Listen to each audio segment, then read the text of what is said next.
नमस्कार साथियों, मैं पल्लवी तिवारी आपका स्वागत करती हूँ आपके अपने हिंदी वाली चैनल पे। तो चलिए शुरू करते हैं आज का जनसत्ता संपादकीय। बालिका सुरक्षा के समांतर संघर्ष के मोर्चे।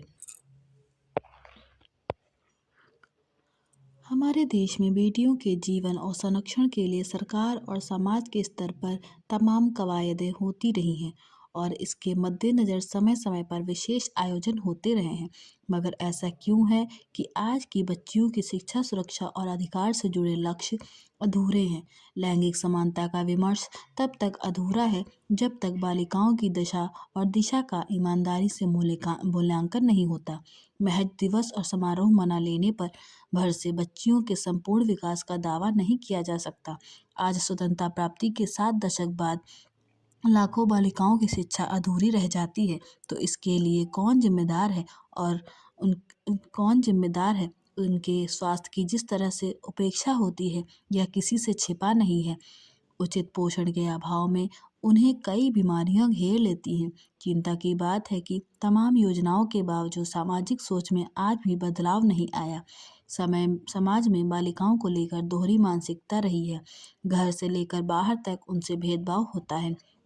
आज भी भ्रूण हत्या एक बड़ी चुनौती है। बालिका किसी तरह बच जाती है तो आगे चलकर उसे शिक्षा से वंचित रखने की साजिश होती है।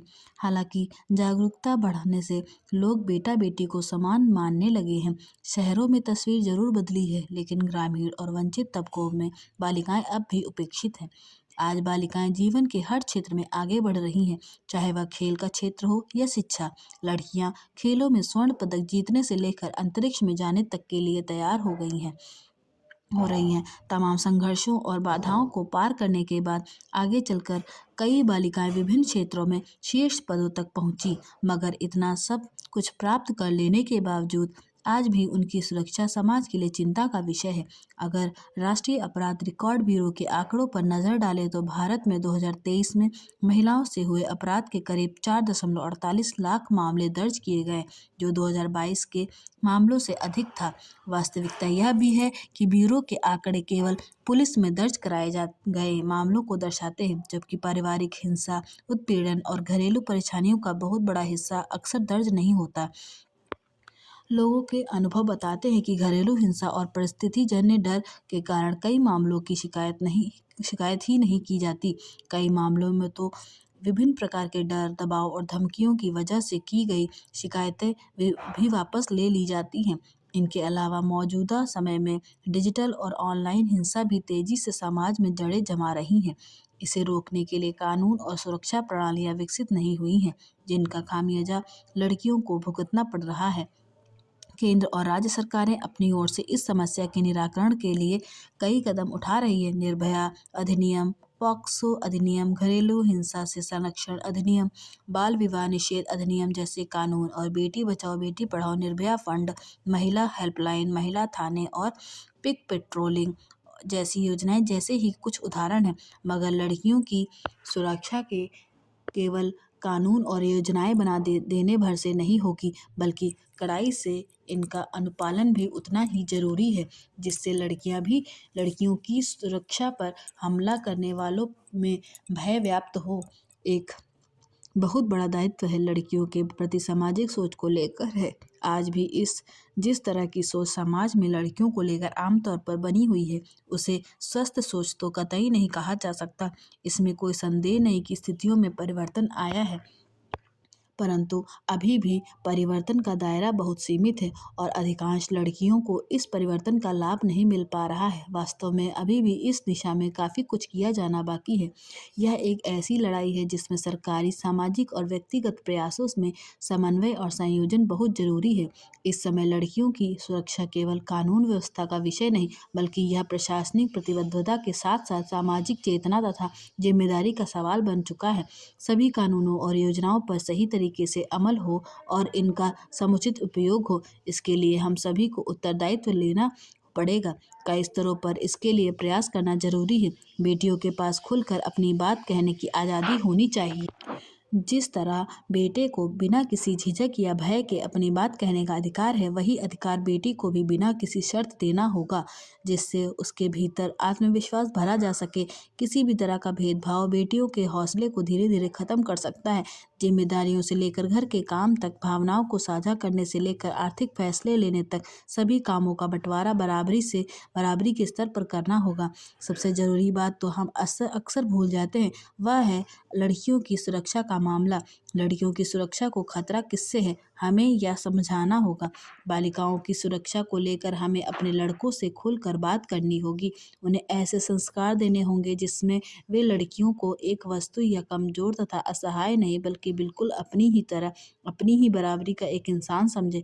जिस दिन ऐसा हो जाएगा, लड़कियों की सुरक्षा का मसला काफ़ी हद तक सुलझ जाएगा। अभी भी हम अक्सर ऐसा देखते हैं कि अगर किसी लड़के ने किसी लड़की के साथ गलत किया तो माता पिता उसे बचाने में जुट जाते हैं। अव्वल तो उस लड़के की परवरिश में कहीं तो कोई कमी रही कि उसने लड़की को इंसान नहीं समझा, और जब उसने गलती की तो उसे सजा दिलाने के बजाय उसे बचाने की कोशिश होने लगती है। यह स्थिति ठीक नहीं कि बच्चे हैं, उम्र ही ऐसी है और इस उम्र में गलतियां हो ही जाती हैं। जैसे जुमले लड़कियों की सुरक्षा के और अधिक खतरे की स्थिति तैयार करते हैं। परिवार में हमें ऐसा माहौल तैयार करना होगा जिसमें लड़कियों को हर दृष्टि से लड़कों के बराबर अधिकार और स्थान मिले। बालिकाएं समाज की आधारशिला हैं। वे केवल परिवार और समाज की ही नहीं, बल्कि राष्ट्र की प्रगति का भी वाहक होती हैं। ऐसे में उनके साथ समाज में हो रहा भेदभाव किसी भी दृष्टि से उचित नहीं माना जा सकता। आज जरूरत है हमें बालिकाओं को प्रोत्साहन देने और अपनी मानसिकता में बदलाव लाने की, तभी सही मायने में देश विकास कर पाएगा। शिक्षा और कौशल विकास, स्वास्थ्य और पोषण, लैंगिक भेदभाव का अंत, सुरक्षा और संरक्षण तथा समान अवसर जैसे कई क्षेत्र हैं जिनमें लड़कियों के लिए काम किए जाने की आवश्यकता है। इन सभी उद्देश्यों को पूरा करते हुए लक्ष्य एक ऐसा समाज बनाना होना चाहिए जहां हर लड़की को सुरक्षा, सम्मान और समान अवसर मिले। साथ ही हर लड़की अपने सपनों की उड़ान भरते हुए आकाश की ऊंचाइयों को छूने का हौसला रख सके। सहयोग की गरिमा। अक्सर हम समाज सेवा, देश की उन्नति और दूसरों के दुख में हाथ बांटने की बड़ी बड़ी बातें करते हैं। ये बातें सुनने और कहने में बहुत गर्व का अनुभव कराती हैं, लेकिन क्या यह सब तब भी उतना ही सच्चा और प्रभावी रहता है जब हम अपने ही परिवार के किसी सदस्य की सिसकियों को अनसुना कर देते हैं? क्या यह संभव है कि हम समाज के लिए ईमानदारी से कार्य करें, जबकि अपने ही घर के लोगों की तकलीफ़ों को समझने और उनके सुख दुख में सहभागी बनने का समय हमारे पास नहीं हो? सच यह है कि अगर हम अपने परिवार के साथ भावनात्मक रूप से जुड़े नहीं हैं, उनके सुख दुख को महसूस नहीं कर पाते, तो हमारी समाज सेवा और दूसरों के प्रति दया भाव महज एक दिखावा है। यह असल में उस वास्तविकता से मुंह मोड़ने जैसा है जिसे हम स्वयं समझना और स्वीकार करना ही नहीं चाहते। सवाल है कि परिवार और संवेदना के साथ गहरे जुड़े होने की अपेक्षा पालने वाले समाज में एक दूसरे के बीच इस अदृश्य दूरी की संस्कृति कैसे और क्यों विकसित हुई? आज का दौर सोशल मीडिया का है, जहां हर कोई दूसरों के लिए अच्छा दिखने की होड़ में लगा हुआ है। लोग समाज सेवा, इंसानियत और बड़े बड़े बलिदानों की बातें करते हैं। यह दिखाने की कोशिश करते हैं कि वे दूसरों के लिए सब कुछ कर सकते हैं। कभी कभी वे मदद भी करते हैं, लेकिन क्या यह मदद वास्तव में सच्चे दिल से होती है, या यह केवल अपनी छवि बनाने के लिए की जाती है?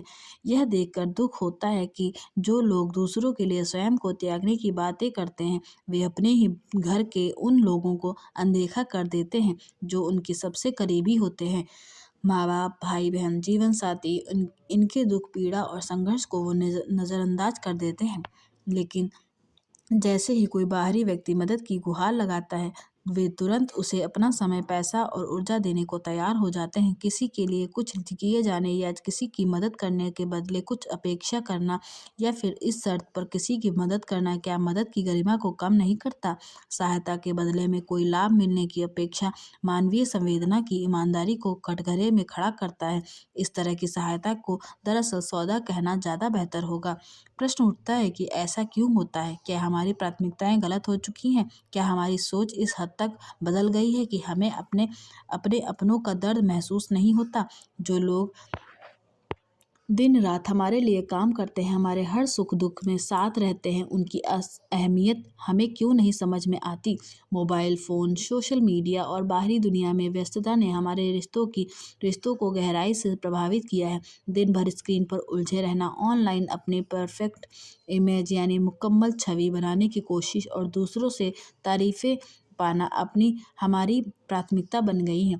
परिवार जो हमारी सबसे बड़ी ताकत और हमारे जीवन की नींव है, कहीं पीछे छूटता जा रहा है।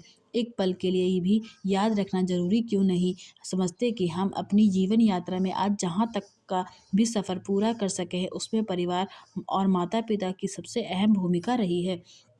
हम अपने घर के उन रिश्तों को क्यों नहीं गले लगाते जिन्होंने हमें हमेशा सहारा दिया है? क्यों हम उनके साथ कदम से कदम मिलाकर चलने के बजाय उन्हें अकेला महसूस करने देते हैं? क्या यह स्वार्थ है या समाज में अपनी छवि चमकाने की झूठी होड़? यह कहना गलत नहीं होगा कि समाज सेवा और दूसरों की मदद करना ज़रूरी है। यह हमारी इंसानियत का प्रतीक है, लेकिन इससे भी ज़्यादा ज़रूरी है कि हम अपने परिवार के प्रति अपनी जिम्मेदारियां निभाएं। वे लोग जो बिना किसी स्वार्थ के हमारे साथ खड़े रहते हैं, जो हमें निस्वार्थ प्रेम करते हैं, उनके दर्द को समझना और उनके सुख दुख में सहभागी बनना हमारी पहली जिम्मेदारी है। हमें अपने परिवार के प्रति अपनी भावनाओं को व्यक्त करना चाहिए, यह दिखाना चाहिए कि हम हर परिस्थिति में उनके साथ खड़े हैं और उनके दुख के समय उन्हें गले लगाना, उनके संघर्ष में साथ देना और उन्हें यह विश्वास दिलाना कि वे हमारे लिए कितने खास हैं, यह सब हमारी प्राथमिकता में शामिल होना चाहिए। परिवार केवल खून का रिश्ता नहीं है, यह वह आधार है जो हमें मजबूत बनाता है, यह वह जड़ है जिससे हमारा जीवन पनपता है। अगर हम इस जड़ को भी ही भूल जाएंगे तो हमारी बाकी सभी उपलब्धियां खोखली और अस्थायी सिद्ध होंगी। समाज सेवा और परोपकार महत्वपूर्ण है, लेकिन वे तब तक अधूरे हैं जब तक हम अपने परिवार के प्रति अपनी जिम्मेदारियों को पूरी निष्ठा से नहीं निभाते। परिवार का अर्थ बहुत व्यापक है, लेकिन इसके बिना जीवन अधूरा है। अगर हम अपने सबसे करीबी रिश्तों में प्रेम, विश्वास और समर्पण नहीं दिखा सकते तो बाहरी दुनिया के लिए क्या किया गया हर प्रयास केवल एक छलावा बनकर रह जाता है। सच्चा इंसान वही है जो अपने परिवार और समाज दोनों के प्रति संतुलन बनाए रखता है, तथा जो अपने परिवार को यह एहसास दिला सके कि वे उसके लिए सबसे महत्वपूर्ण हैं और अपने समाज के प्रति भी अपने कर्तव्यों का ईमानदारी से निर्वाह करें। यही वास्तविकता है और यही जीवन की सच्ची उपलब्धि है। मणिपुर के जख्म, शांति के खिलाफ। संपादकीय 24 जनवरी पढ़ा। मणिपुर के चांदपुर में थोड़े दिनों की शांति के बाद बीते दिनों एक युवक के अपहरण और हत्या के बाद फिर से भड़का उपद्रव इस बात का संकेत है कि यह राज्य अब भी सामाजिक राजनीतिक संकट से बाहर नहीं निकल पाया है। पिछले 2 वर्षों से अधिक समय से जारी हिंसा ने कानून व्यवस्था को केवल कमजोर ही नहीं किया, बल्कि आपसी विश्वास को भी लगभग समाप्त कर दिया है। यह घटना केवल एक आपराधिक वारदात नहीं है, बल्कि उस असफल शांति प्रक्रिया पर भी बड़ा प्रश्न चिन्ह है जिसके भरोसे हाल के महीनों में स्थिति को नियंत्रण में बताया जा रहा था। अपहरण और हत्या जैसे अजघन्य अपराध ये दर्शाते हैं कि हथियारबंद समूह आज भी सक्रिय हैं और राज्य की सुरक्षा व्यवस्था कई इलाकों में प्रभावी तरीके से कायम नहीं हो सकी है। सबसे चिंताजनक पहलू यह है कि हर नई हिंसक घटना पुराने घावों को फिर से हरा कर देती है। प्रतिक्रिया में होने वाला उपद्रव, बंद और आगजनी मणिपुर के नागरिकों को दोबारा भय और असुरक्षा के दलदल में धकेल देते हैं। इससे विकास, शिक्षा और सामान्य जीवन लगातार बाधित हो रहा है। आत्मनिर्भरता के बजाय भारतीय राजनीति में मुफ्त की रेवड़ियां एक जटिल समस्या बन चुकी है। यह गंभीर चिंता का विषय है। राजकोष का दुरुपयोग रोकना जरूरी है। लोक लुभावन योजनाएं चुनाव जीतने के लिए होती हैं। इससे निर्धन और वंचित वर्ग आत्मनिर्भर नहीं बन पाता है, बल्कि उनमें अकर्मण्यता ही पैदा होती है। निर्वाचन आयोग को चुनाव घोषणा पत्रों की वित्तीय विवेचना का अधिकार मिलना चाहिए। उसे ऐसी पार्टियों के चुनाव में भाग लेने पर रोक लगाना चाहिए। साथ ही नागरिकों को भी चाहिए कि ऐसी पार्टियों से सवाल करे, इसे मुद्दे को उचित मंच पर उठाए, तभी ऐसे दल हतोत्साहित होंगे। हालांकि आदमी की मानसिकता ऐसी रहती है कि बिना श्रम के पैसे आ जाएं, लेकिन ऐसी लोक लुभावन घोषणाओं को चुनाव जिताने के लिए एक तरह से रिश्वत ही मानना चाहिए। जवाबदेह पार्टियों को ऐसी घोषणाओं से दूर रहकर योजनाओं की घोषणा करनी चाहिए। मुफ्त रेवड़ियों की घोषणाओं के विरुद्ध नियम बनना चाहिए। मासूमों की चुप्पी। बच्चों को डराना धमकाना एक बड़ी समस्या बन चुकी है। ताने मारने, अपमान करने, डराने, शारीरिक या मानसिक रूप से कमजोर करने जैसी शिकायतें मिलती रहती हैं। इससे बच्चों के आत्मविश्वास और मानसिक स्वास्थ्य पर गहरा असर पड़ता है। कई बार यह समस्या इतनी बढ़ जाती है कि बच्चे अवसाद, भय और आत्मग्लानि का शिकार हो जाते हैं। माता पिता को बच्चों से नियमित संवाद बनाए रखना चाहिए। बच्चों के व्यवहार में अचानक आए बदलाव जैसी उनकी चुप्पी, डर, स्कूल न जाने की इच्छा को हल्के में नहीं लेना चाहिए। उन्हें यह भरोसा देना ज़रूरी है कि उनकी बात सुनी जाएगी और दोषी ठहराने के बजाय उनका साथ दिया जाएगा। हर स्कूल में इस पर नीति होनी चाहिए जिसे केवल कागजों में नहीं व्यवहार में लागू किया जाए। शिकायत करने वाले बच्चों की पहचान गोपनीय रखी जाए ताकि वे अपनी बात कह सकें। बच्चों को मोबाइल और इंटरनेट के सुरक्षित उपयोग की जानकारी देना जरूरी है। जीत का रास्ता। आज के दौर में संघर्ष को भी इतनी रोमानियत से भर दिया गया है कि हम अपनी छोटी-छोटी जीत को भी पहचानना भूल जाते हैं। यह सिखा दिया गया कि भीड़ में अलग कैसे चला जाए, लेकिन हम यह भूल जाते हैं कि संघर्ष की जीत सिर्फ मंजिल तक पहुंचना नहीं होती। असली जीत तो उस रास्ते में बिखरी हुई वे छोटी सफलताएं होती हैं, जो हमें हर दिन थोड़ा और मजबूत, थोड़ा और अनुभवी बनाती हैं। यह याद रखना जरूरी है कि यहाँ जहाँ आज हम खड़े हैं वहाँ पहुँचने का सपना हमने कभी देखा था। थकान के बावजूद सुबह उठ जाना, दिन भर की अपनी प्राथमिकता में एक काम पूरा कर लेना, बिना तालियों के भी सही काम करना, ये सब भी जीत है। मदद मांगने की हिम्मत जुटा लेना, डर के बावजूद सच बोल देना, खुद को दोषी ठहराने से रुक जाना और उम्मीद के लिए कोई छोटा सा कारण ढूंढ लेना, ये पल हमारी जीत है। समीक्षा के संकेत। हर साल संसद में पेश होने वाली आर्थिक समीक्षा आमतौर पर इस बात का ब्यौरा होती है कि पिछले बजट में देश की अर्थव्यवस्था और अन्य मोर्चे पर सुधार के लिए जो वादे किए गए थे वे किस हद तक पूरे किए जा सके हैं। यह इसका भी संकेत होता है कि अगले वित्त वर्ष में सरकार के आर्थिक फैसलों में किन मसलों को प्राथमिकता मिल सकती है। इस लिहाज से देखें तो वित्त मंत्री ने जो आर्थिक समीक्षा पेश की है वह देश की परिस्थितियों और अंतर्राष्ट्रीय स्तर पर खड़ी हो रही आर्थिक चुनौतियों के बीच उम्मीद जगाती है, लेकिन यह आने वाले वक्त के जोखिमों के प्रति आगाह भी कराती है। समीक्षा में वित्त वर्ष 2026 से 27 में सकल घरेलू उत्पाद वृद्धि दर 6.8% से 7.2% के बीच रहने का अनुमान जताया गया है। विदेशी पूंजी प्रवाह में कमी के कारण रुपये पर प्रतिकूल असर और बीते वर्ष भारतीय मुद्रा में कमजोरी के बावजूद यह अनुमान अर्थव्यवस्था में स्थिरता का संकेत देता है। हालांकि समीक्षा में विकसित भारत और वैश्विक प्रभाव का लक्ष्य हासिल करने के उद्देश्य से मजबूत और स्थिर मुद्रा को एक स्वाभाविक जरूरत बताने से समांतर रुपये के मूल्य में गिरावट को हानिकारक नहीं माना गया, क्योंकि यह भारतीय वस्तुओं पर अमेरिकी शुल्क में इजाफे के असर को कुछ हद तक कम करता है। दूसरी ओर यूरोप के साथ मुक्त व्यापार समझौते को लेकर यह उम्मीद जताई गई है कि यह भारत की विनिर्माण, प्रतिस्पर्धात्मक निर्यात और रणनीतिक क्षमता को मजबूत करेगा।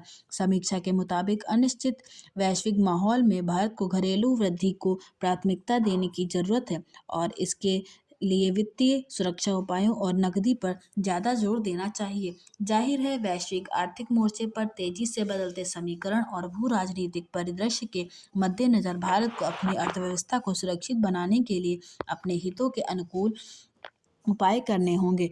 आर्थिक समीक्षा में नवोन्मेष और वैश्विक पहलकदमियों को कमजोर किए बिना दक्षता और स्वदेशी को अपनाने का आह्वान किया गया है, जो निश्चित रूप से आत्मनिर्भरता की संभावनाओं को मजबूत करेगा। कृषि क्षेत्र देश की अर्थव्यवस्था की रीढ़ रहा है। इस बिंदु पर सर्वेक्षण में यह कहा गया है कि कृषि निर्यात में व्यापार नीति का उपयोग कीमतों और उत्पादन में अस्थिरता के बीच अल्पकालिक उद्देश्यों को पूरा करने के लिए किया जाता है, मगर बार बार नीतिगत बदलाव आपूर्ति श्रृंखला को बाधित करते हैं। यह देखने की बात होगी कि समीक्षा में जाहिर इस चिंता के संदर्भ में बजट की क्या दिशा होती है। यूं महंगाई का असर नरम रहने और अगले वर्ष भी चिंता का बड़ा कारण नहीं बनने को लेकर उम्मीद जताई गई है। समीक्षा में अस्थायी कामगारों के लिए काम से जुड़ी शर्तें नए सिरे से तय करने के उद्देश्य से नीति लाने की जरूरत पर जोर दिया गया है। इसके अलावा नागरिकों की सेहत की सुरक्षा के मद्देनज़र अधिक वसा और चीनी वाले अत्यधिक प्रसंस्कृत खाद्य उत्पादों की बढ़ती खपत पर चिंता जताई गई है और इन उत्पादों के विज्ञापनों पर प्रतिबंध लगाने का सुझाव भी दिया गया है। आर्थिक समीक्षा में कई राज्यों में लोक लुभावन घोषणाओं और नकद अंतरण के कारण राजस्व घाटा बढ़ने को लेकर भी चिंता जताई गई है।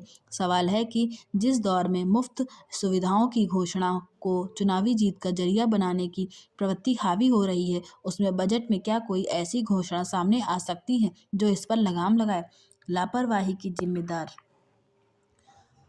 उत्तर प्रदेश के ग्रेटर नोएडा में पानी में डूबकर एक युवा इंजीनियर की मौत के मामले अधिकारियों की कार्यशैली पर उठे सवालों के बीच विशेष जांच दल एसआईटी ने सरकार को अपनी रिपोर्ट सौंप दी है। उसने बचाव कार्य में घोर लापरवाही की ओर इशारा करते हुए 12 से अधिक अधिकारियों और कर्मचारियों को जिम्मेदार ठहराया है। यह बेहद दुखद है कि एक नौजवान जान बचाने के लिए करीब 1.5 घंटे तक गुहार लगाता रहा और बचाव दल मौके पर मूक दर्शक बने रहे। एसआईटी ने इसे गंभीर मानते हुए दमकल पुलिस प्राधिकरण और राज्य आपदा मोचन बल एसडीआरएफ की भूमिका पर सवालिया निशान लगाए हैं। इस किसी घटना के तूल पकड़ लेने के बाद सरकार की ओर से जांच और कार्रवाई को लेकर गंभीर दिखने की कोशिश की जाती है, लेकिन कार्रवाई के निशाने पर आमतौर पर निचले स्तर के कर्मचारी आते हैं, जबकि वास्तविक जिम्मेदार लोगों को कटघरे में नहीं किया जाता। इस लिहाज देखें तो नोएडा में युवक के पानी में डूब जाने की घटना के बाद एसआईटी ने जिस तरह 12 अधिकारियों के खिलाफ अपनी रिपोर्ट दी है, वह समस्या की जड़ों को पकड़ने की कोशिश है। सवाल है कि सड़क किनारे किसी बड़े गड्ढे में पानी भरा हो तो उसकी अनदेखी की मूल जिम्मेदारी किस पर जाती है? दरअसल समस्या और उसके मूल कारणों के साथ साथ वास्तविक जिम्मेदार लोगों की पहचान और उनके खिलाफ सख्त कार्रवाई वक्त की जरूरत है। विडंबना यह है कि निर्माण स्थलों के पास पानी से भरे बड़े गड्ढों से लेकर कई बड़े नाले महीनों तक खुले रहते हैं और वहां अवरोधक, चेतावनी के संकेतक या सुरक्षा घेरा लगाने या अन्य कोई सुरक्षात्मक उपाय करना जरूरी नहीं समझा जाता। क्या इसी अनदेखी का नतीजा कई बार त्रासद नहीं होता, या क्या यह उच्च स्तर के अधिकारियों की लापरवाही का नतीजा नहीं होता? हादसे के बाद आमतौर पर सभी अपनी जिम्मेदारी से पल्ला झाड़ने लगते हैं। ऐसे में एसआईटी ने जिस तरह 12 अधिकारियों को जिम्मेदार बताया है, वह भविष्य में ऐसी घटनाओं या हादसों को रोकने के लिहाज से महत्वपूर्ण है। आशा करती हूँ कि आपको यह वीडियो पसंद आई होगी। ऐसी वीडियोस को पढ़ने व सुनने के लिए हमारे चैनल को लाइक, शेयर एंड सब्सक्राइब जरूर करें। धन्यवाद।